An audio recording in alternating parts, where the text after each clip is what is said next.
દેશમાં શોકની લહેર. પીએમ મોદી સહિતના અનેક રાજકીય નેતાઓએ દિવંગત ડોક્ટર મનમોહન સિંહને આપી શ્રદ્ધાંજલિ. મૃદુભાષી, વિદ્વાન અને વિનમ્ર ડોક્ટર મનમોહન સિંહનું ગુરુવારે તબિયત લથડતા 92 વર્ષની ઉંમરે નિધન થયું. દેશમાં શોકની લહેર પ્રસરી છે.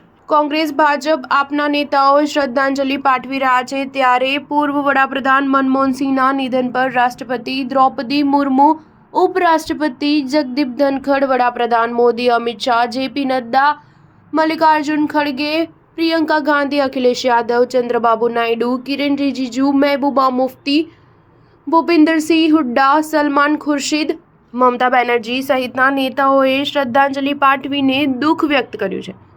ભારતના રાષ્ટ્રપતિ દ્રૌપદી મુર્મુએ દિવંગત મનમોહન સિંહના નિધન પર શોક વ્યક્ત કર્યો છે. તેમણે સોશિયલ મીડિયા પર પોસ્ટ શેર કરી લખ્યું કે પૂર્વ વડાપ્રધાન ડોક્ટર મનમોહન સિંહજી એવા દુર્લભ રાજકારણીઓમાંના એક હતા, જેમણે શિક્ષણ અને વહીવટની દુનિયામાં સરળતા બનાવી રાખી હતી.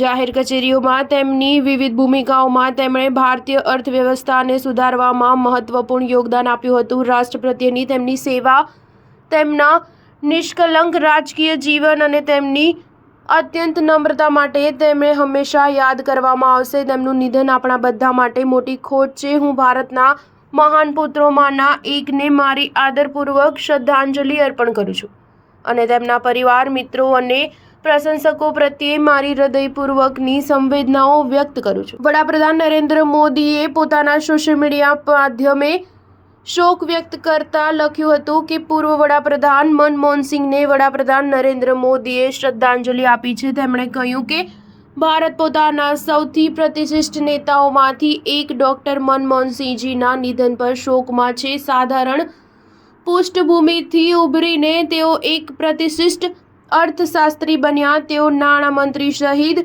વિવિધ સરકારી હોદ્દા પર રહ્યા અને વર્ષો સુધી આપણી આર્થિક નીતિ પર ઊંડી છાપ છોડી. સંસદમાં તેમના હસ્તક્ષેપ પણ ખૂબ વ્યવહારુ હતા. આપણા વડાપ્રધાન તરીકે તેમણે લોકોના જીવનને સુધારવા માટે ખૂબ જ પ્રયત્નો કર્યા. લોકસભામાં વિપક્ષના નેતા રાહુલ ગાંધીએ મનમોહન સિંહના નિધન પર દુઃખ વ્યક્ત કર્યું છે. તેમણે એક્સ પર લખ્યું કે મનમોહન સિંહજીએ સમજદારીપૂર્વક અને અખંડિતતા સાથે ભારતનું નેતૃત્વ કર્યું. તેમની નમ્રતા અને અર્થશાસ્ત્રની ઊંડી સમજથી રાષ્ટ્રને પ્રેરણા મળી. શ્રીમતી કૌર અને પરિવાર પ્રત્યે મારી દિલથી સંવેદના. મેં આજે મારા શિક્ષક અને માર્ગદર્શક ગુમાવ્યા. આપણામાંના લાખો લોકો જેમણે તેમની પ્રશંસા કરી છે, તેઓ તેમને ખૂબ જ ગર્વ સાથે યાદ કરશે. સ્ટાર ન્યૂઝ 7 હંમેશા સચ્ચાઈની સાથે.